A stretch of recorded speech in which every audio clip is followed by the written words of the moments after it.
it is going to be a challenge for the Mountain West to get a team into the college football playoff. Not impossible, but certainly a challenge. So teams with the biggest win totals are Boise State at 8.5, Fresno State 7.5, UNLV. How about the job that Barry Odom has done at UNLV? Giving them the second highest preseason win total in the Mountain West. The Rebels have come a long way. They have come a long, long way in just the last couple of years since Odom has taken over. And certainly that's a guy who, when the coaching carousel heats up after this upcoming football season, watch for Barry Odom's name to get circulation if UNLV is able to repeat their success of last year. But Boise State is going to have a tough time, not an impossible time, but a tough time reaching double-digit wins. And this, I think, is going to be the threshold for the Mountain West to get a team into the college football playoff. Because if you're looking at the other group of 5 conferences, the American Conference or the Sun Belt, or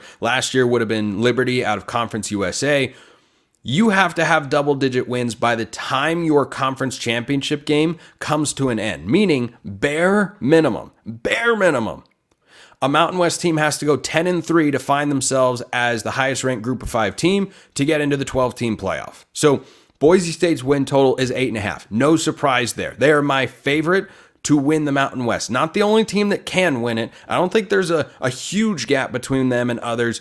I think they've done some really, really good stuff this offseason. Spencer Danielson certainly has plenty of momentum despite their loss in the final game of the year. I'm not too worried about that. They won the Mountain West last year after firing their coach, which is curious. It is a not precarious. It's a peculiar situation, not one that you see particularly often. But Malachi Nelson, who can really spin it, former 5-star USC commit, he's now the quarterback at Boise State. So I think that the Broncos, with Ashton Genty back in the backfield and consistently one of the best rosters, if not the best roster overall in the Mountain West, are certainly a team to be trifled with.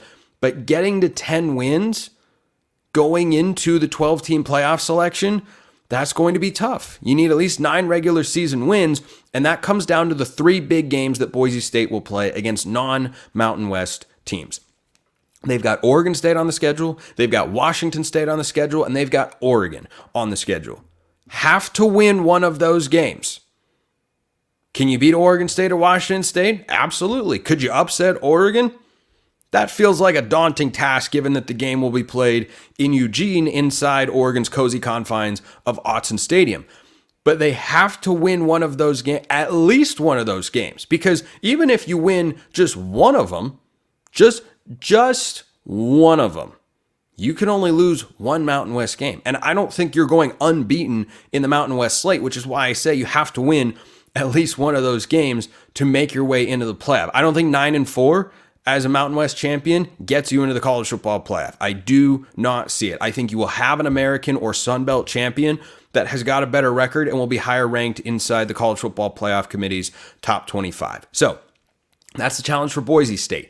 Next on the list, Fresno State. No surprise. Consistently one of the best programs in the Mountain West. Jeff Tedford back in charge, had a good season last year, 9 wins. Fresno State's win total at 7.5 will also come down to a handful of key matchups. And I think part of the reason their win total is one lower than Boise's is because they've got now, is Boise expected to win that game at Oregon? Probably not. But Fresno State has loaded up their schedule with some, it's not easy. Let's just say it's not easy. Why? Well, they have to go at Michigan. You're going to get a good indication of how good Fresno State can be in that game. At Michigan to begin the year.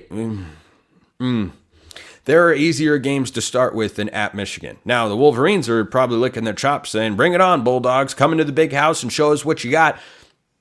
That's going to be tough. That is going to be a tough proposition for Jeff Tedford's team to go against the defending national champions, who have had a lot of turnover, are still going to be probably a top 15 to 20 team in college football this year. So they have to play Michigan. Also in their non-conference slate, they have to play New Mexico State.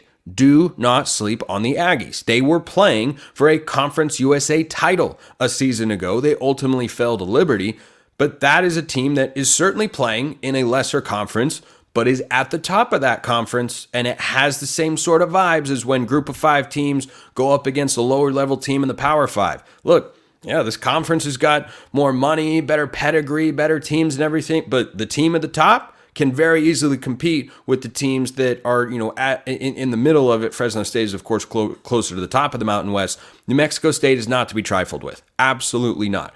They've got Washington State. Now, I'm not even talking Mountain West games here. I'm just looking at the non-conference saying it's going to be hard for a Mountain West team to get to 10 wins.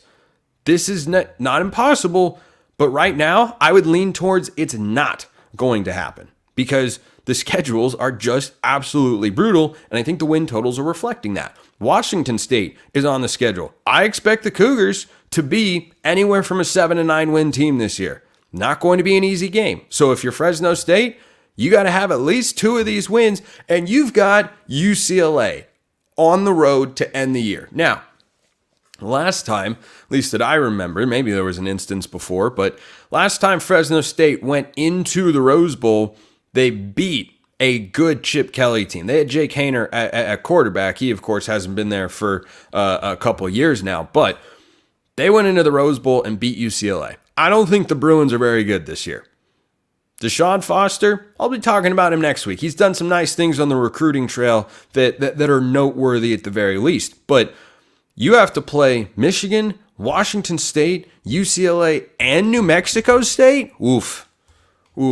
That is not a Bulldogs woof as in terrorizing other teams. That's tough. That is really, really challenging. This is certainly a year where UCLA is gettable. I think they're absolutely gettable in that game. Is it going to be easy? Nope, it definitely is not. That game could decide whether or not they can reach 10 wins depending on how the rest of their Mountain West schedule goes. And again, I'm not even talking conference games. I'm just looking at the non-conference slate. How about UNLV?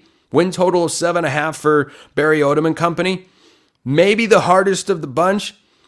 Boise State's got an argument, but so too does Fresno. Well, so too does UNLV for having the most difficult group of non-conference teams because they've got Houston week 1. Now that's an interesting football game.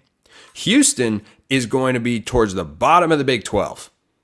They're still in the Big 12 though. Willie Fritz has taken over. That's a good football coach. So too is Barry Odom. We understand that. How much of a gap is there going to be between Houston's roster at the group of 5 just a couple of years ago and UNLV's? Is it going to be a Mountain West Big 12 gap? I don't know. We'll see how it all plays out. But Jaden Mayava is no longer at UNLV. He transferred to USC this offseason.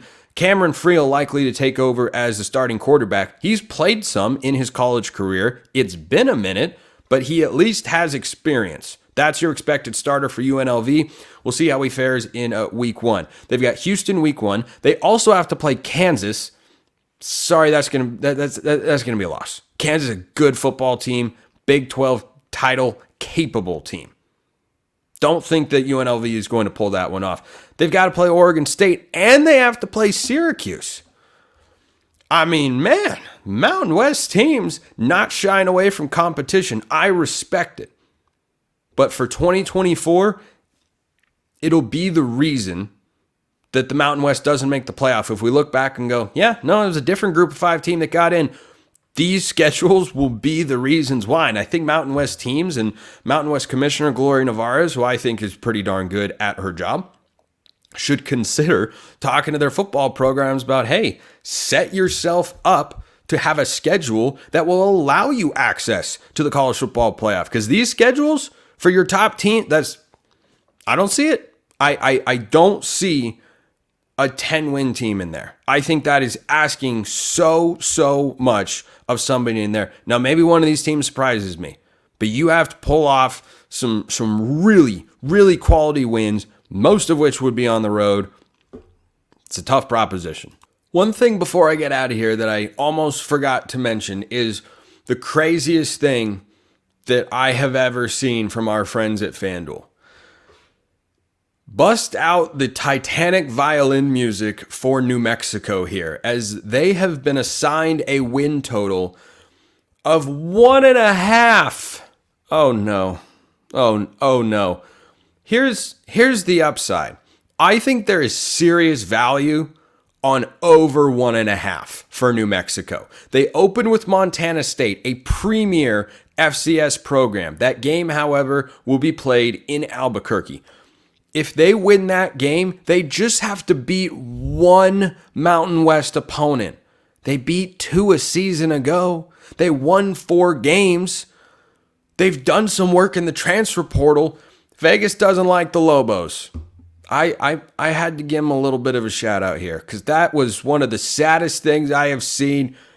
God bless you, Lobo fans. Could be a tough year, but over 1.5, yeah, I'm taking that one. Appreciate everyone listening. I'll see you next time, and until then, hope you have a wonderful rest of your day.